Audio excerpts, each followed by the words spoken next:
How it is, Zdenka? Come a little bit closer. I need to show you something. This is DJI RS4 Mini, and this is first time I'm showcasing bigger gimbal from DJI on this channel. So let's just turn it off and let's start from the beginning. Did you see that? Let me turn it on.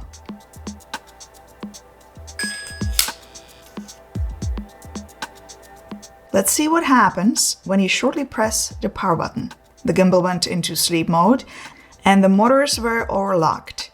I can just grab it and go. And when you shortly press again, the motors unlock and you are ready to go.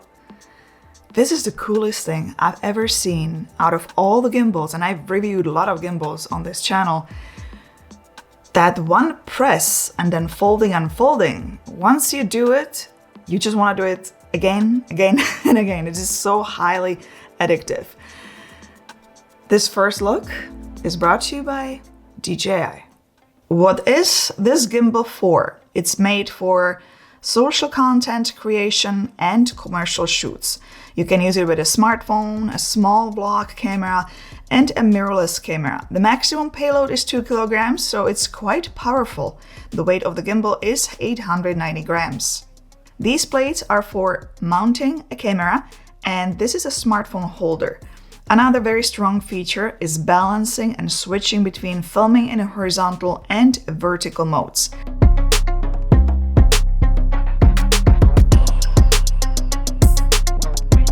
When it comes to a smartphone, you just need to balance the tilt until it is flat, then you balance, roll, and pan.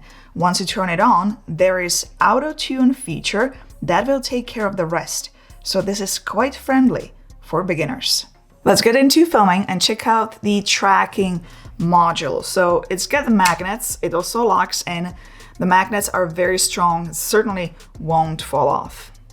Let's just place it on a tripod and see the tracking. I'm going to enable it with a gesture. You can track up to 10 meters, and if you get blocked, it will find you again. I'm just showing standard tracking in medium speed. You can select a different tracking speed in the settings.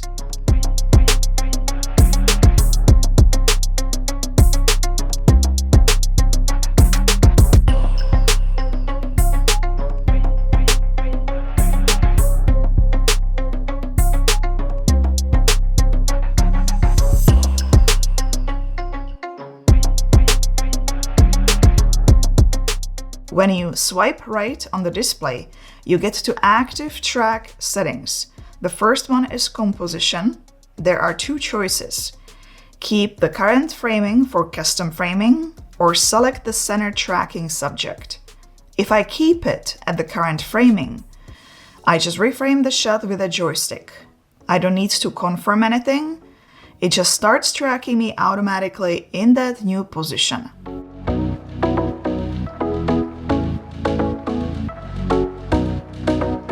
Next, you can select the active tracking speed. The choices are slow, medium, and fast. I would like to test the fast tracking. Let's enable that and see how it can track me.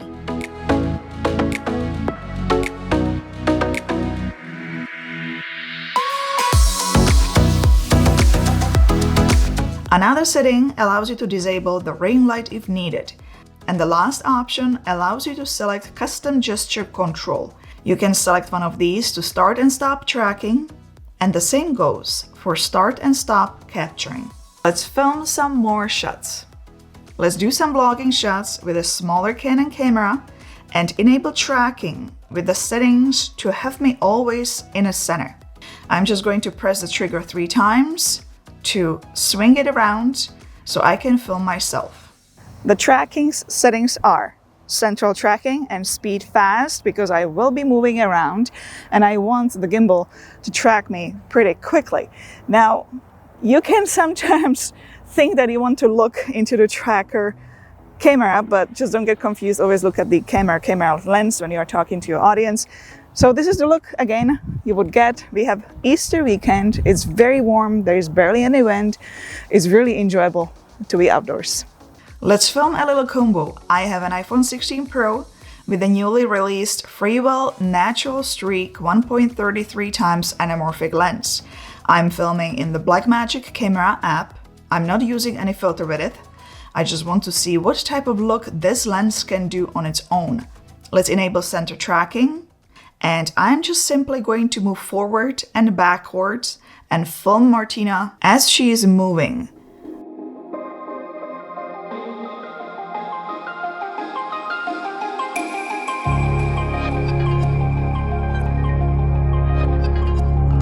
The next shot will be an orbit shot. She will be moving around, I will be orbiting and also moving up and down.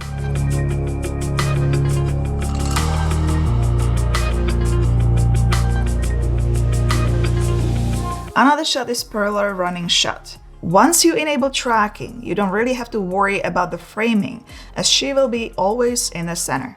All I need to worry about is maintaining the same speed as her.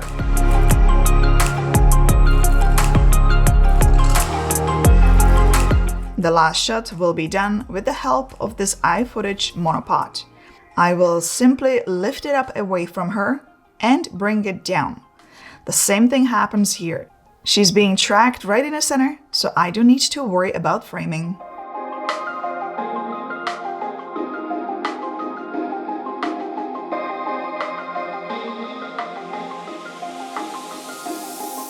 Let me show you some other things on the display I find interesting. There is a side switch button for gimbal modes, pan tilt follow, pan follow, and FPV. Under FPV, you have two additional modes: 3D roll, 360, and custom. The custom mode is something I appreciate when I film with a monopod. I like to use lock mode as I can maintain the same frame as I move. The custom mode allows me to do just that.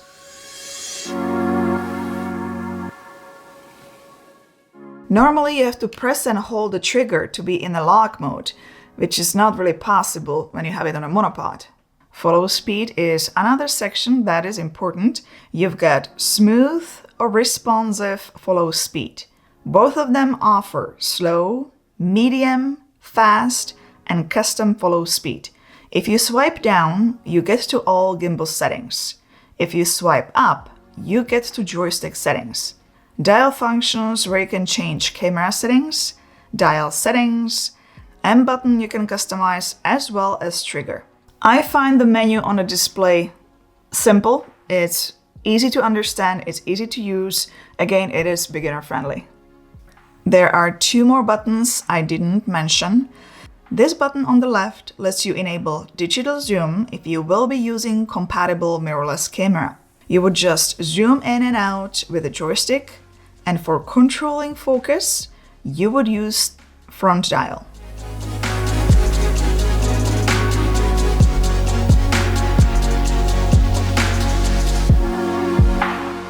The gimbal comes with DJI Ronin App. When you are filming with a smartphone, you would use the native camera app or a third-party app such as Blackmagic camera app.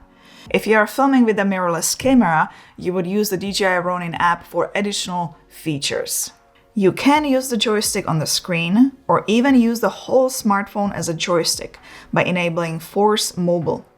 You can shoot panorama, time-lapse, track, and even use a gaming controller to move the gimbal around. Well, what are your thoughts on this gimbal? Let me know in the comments below. Personally, I like the automatic unfolding and locking motors. That's gold. I like the reframing with the joystick. That is fast. Custom gimbal mode, where I can enable lock mode for monopod. I like the simple selection of motor follow speeds. I find the gimbal very easy to use. So far, there are no negatives from me. Even when I used it for a few times, I didn't find anything. I would have to use it for a very long time to find something. I don't use big gimbals with big cameras much. I use these type of gimbals for heavy smartphone lenses, which is my main interest. This might be a very strong contender for me to use this year to film the music video. What really caught my attention is the simple navigation and the choice of the filming follow speeds. That's what really made me think. I might even do an in-depth guide on how to use this gimbal with a smartphone. Let me know in the comments if you're interested and I'll make that happen. The link to this product can be found below the video in the video description for those interested. Give it a thumbs up if you found this video informative and don't forget to subscribe for more. I will see you in one of those videos next. Ciao, ahoj!